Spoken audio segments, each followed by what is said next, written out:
Okay, so last night I was craving Chantilly cake. I didn't want to buy the whole cake at the bakery because I know myself, so I went to the Hawaiian restaurant next door instead. They sell it by the slice.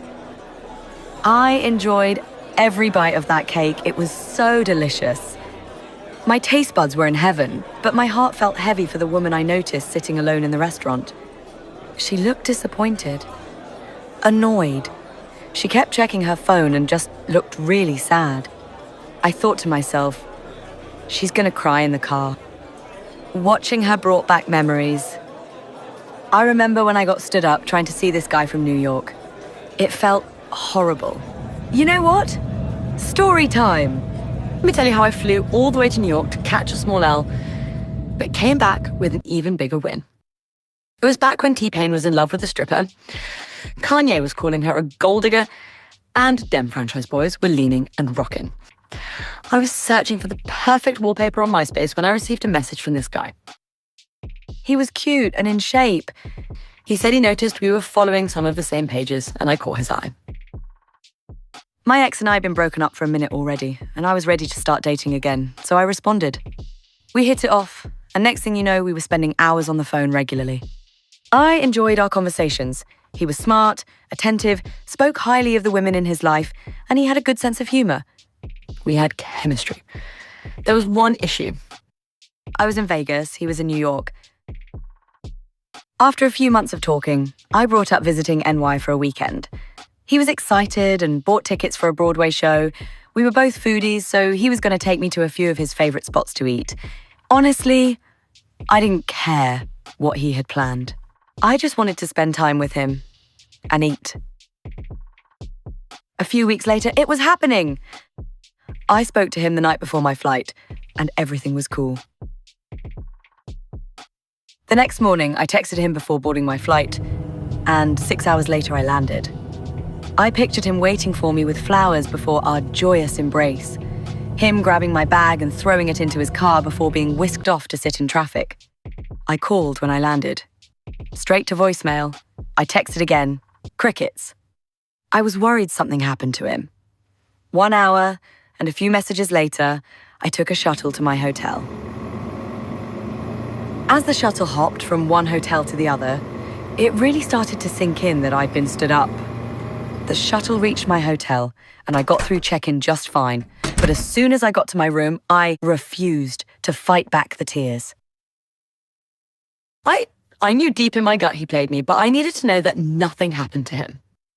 He was a realtor at a boutique office, and he mentioned the name when we first started talking. F*** it. I called. He was in a horrible accident on the highway. Psych. His lying ass didn't work there. They didn't even know who the hell he was. Who does shit like that? I had so many questions. Were the past 3 months even real? Was his name even Rick the Dick? It's not his real name. Those need protection too. Who was I talking to all this time? Was it karma for that time I flaked on Sarah Dobbins' birthday party in 3rd grade? I'm sorry, Sarah. I felt low, and I coped the best way I knew how at that time. I ordered room service, French toast with extra whipped cream, a slice of chocolate cake, fries, and a milkshake. I told myself I would allow myself to be sad for a few more hours, then I'd move past it. My trip got off to a horrible start, but I was still in New York City and I was going to enjoy it with or without Rick. Besides, he showed me his true colors sooner rather than later. I hit the streets early. It was a sunny, warm day, so I walked to a nearby diner and had a lovely breakfast. I had major calories to burn, so I decided to walk the Brooklyn Bridge. The weather was perfect and it was surprisingly refreshing. I stopped by the Ghostbusters Firehouse, which was a cool photo op. I then toured the old merchant house, which was built in the 1830s. Did a little more roaming, and by the time I got back to my hotel, I was tired from all the walking. I took a nap and woke up to darkness. I was a little bummed I overslept, but I did feel quite refreshed. My trip was originally 2 days, but I wasn't ready to go yet, so I called my boss to extend it by 2 days. It was slow at work, so she was more than happy to accommodate me. I went hard those extra days. I toured the Apollo Theatre, saw the Broadway show I actually wanted to see, and had drinks with friends from my college days. I was having so much fun that I forgot about Rick until I noticed that I had stopped thinking about him.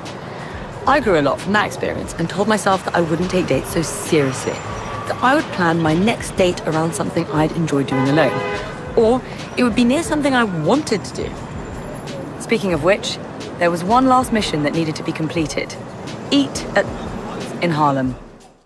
It was pretty busy. Almost all the tables were occupied by family, lovers and friends, bonding over cornbread, ribs, and fried chicken. I heard so many good things about the place, but honestly, I wasn't impressed. The waiter was taking way too long to come to my table. I was excited, plus I was craving chicken and waffles, so I was patient. Then, I noticed him noticing me. He was so fine.